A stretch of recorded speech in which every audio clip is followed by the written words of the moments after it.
What is DE Transcendence? How different is it compared to the prior 20 tiers of DE?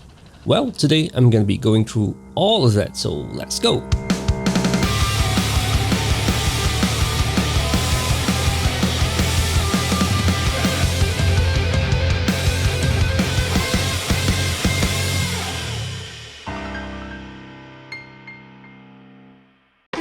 Hey everyone! Welcome back to another one of my video guide where I share more of my JP experience so that you guys will be more well prepared for what's to come. So with the arrival of DE Transcendence, I know that a lot of players are getting pumped and ready to unleash everything that they have for the upcoming tier 1 of DE Transcendence. But before we get a little too ahead of ourselves, let's learn on how to unlock this content first. So first up, let's talk about how we unlock the Transcendence.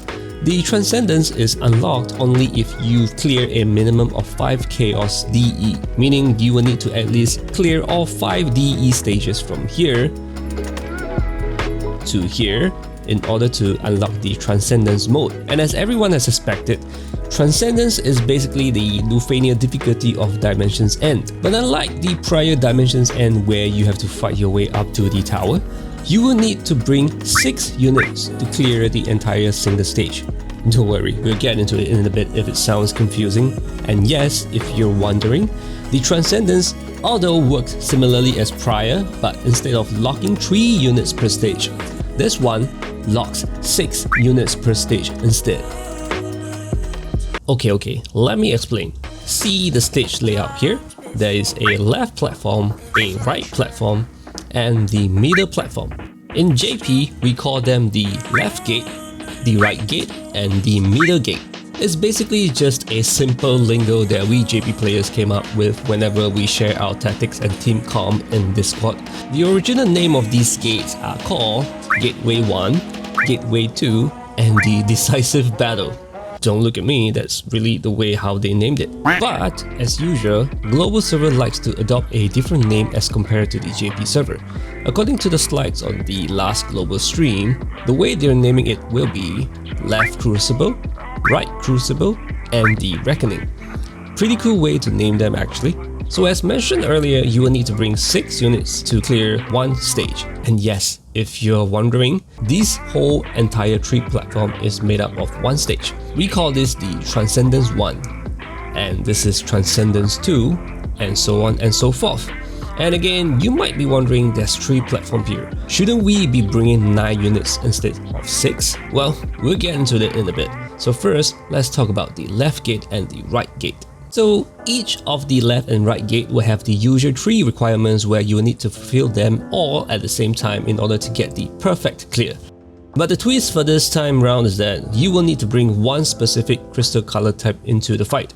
The left gate states white crystal unit required, and the right gate states blue crystal unit required.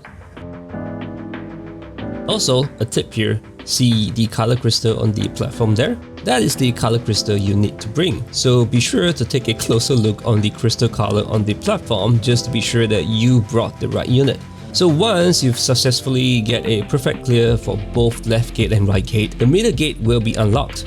And don't worry, the final middle gate doesn't have a crystal color requirement. Also, you've probably guessed it, you are only allowed to choose 3 units out of the 6 units you brought prior. Also, don't forget that Transcendence is a Lufania difficulty, which means all 3 platforms, yes, all 3, will have their own different Lufania orb that you will need to manage. Which also means there is a lot of planning to do before you start any fight. Oh, and one more thing, BT units gives party synergy as well, similar to how Boss Rush works, as shown here with the green aura thingy. So be sure to bring any BT unit if you have one so that your entire party will benefit from the synergy stats boost. So let's recap on what other things you will need to look out for before starting the fight. You will need to bring the correct crystal color for the left and right gate. Bring the right units to counteract the Lufania orb.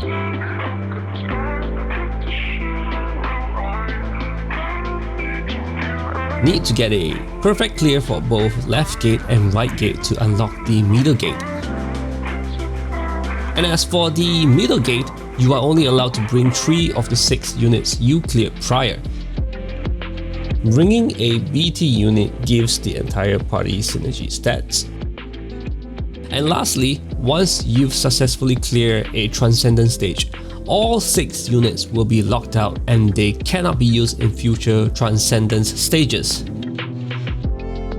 Yup, so lots of planning are required before starting any of these fights, and as usual, if you need help in clearing any of the Transcendence stages, check out my playlist here where you can see what units I brought for each Transcendence stages. So that will be it.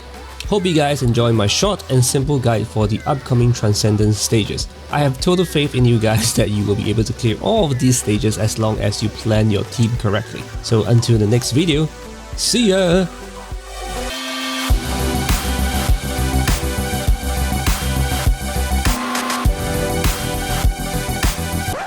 Hey, got you again this time! Of course I'm not gonna end this video so quickly. Let me help you guys a bit on how to tackle the first Transcendence stage. So smash that like and subscribe button and help me reach.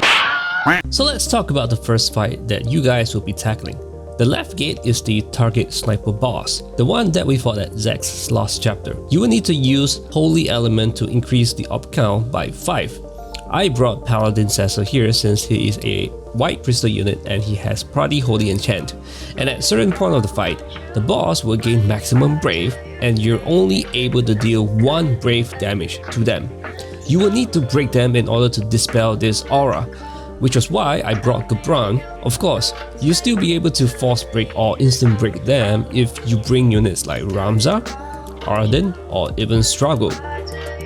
Now as for the right gate, you will be fighting the Crystal Turtle, the same one as we fought at Barrett's last chapter. You will need to launch them in order to increase the up count by 8.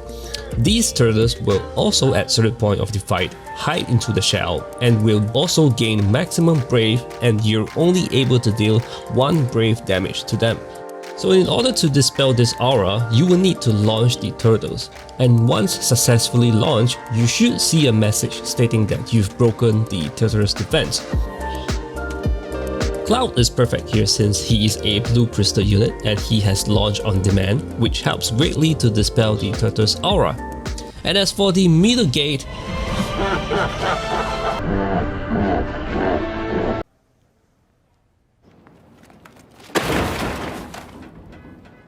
oh boy, this is where the challenge begins. But don't worry, it's a challenge, sure, but it's definitely not impossible. Here, let me do a quick rundown on the final middle gate with you guys.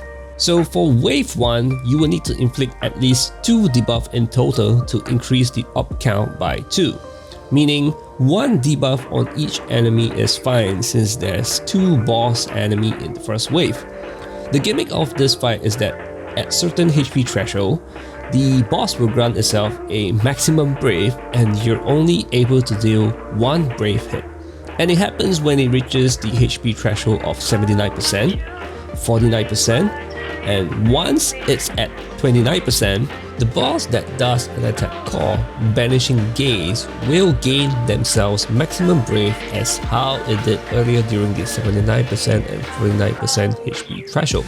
And this is how the attack Banishing Gaze look like. So the way to counteract this is to either gravity shape it or force break it, which is why Gabran is a featured character in the first Transcendence. But don't worry, there are for sure other ways for you to deal with this mechanic. For me, what I did was I brought Kais to gravity shave the boss brave to 0 during launch. Sure, it only gravity shaves 1 enemy boss, but if it's timed well, it's possible to gravity shave them 1 by 1 with Kais. Now for the final wave, yeah, they're Medusa reskin, which means they're a pain. Okay, anyway, for the op condition here, you will need to have the entire party member HP at full health in order to freeze the op count. That's right, here there's no way to increase the op count. Freezing the op is the only way, which is why I brought Paladin Cecil, since he's able to overheal the party's HP. Now when they reach a HP threshold of 79%, 49%, and 29%, they will activate the fire stance mode. Okay, I don't know the actual name of the stance since they're in Japanese words. So you can tell when they have this fiery purple flame thing over them. So during the fire stance, you will take HP poison damage. And no, you can't use feedback at them since it's a aura based stance, and the bosses will recover 86,000 HP on your turn as shown here. Yep, so as you're taking poison HP damage, the boss heals, and you also run the risk of not having your party at 100% HP, which might cause the Lufania Orb to tick. But don't worry, there is a way to dispel this aura. So the way to dispel this fire stance aura is to launch them as shown here, which is the reason why I brought Kais and Cloud just to make this fight easier. So that is it?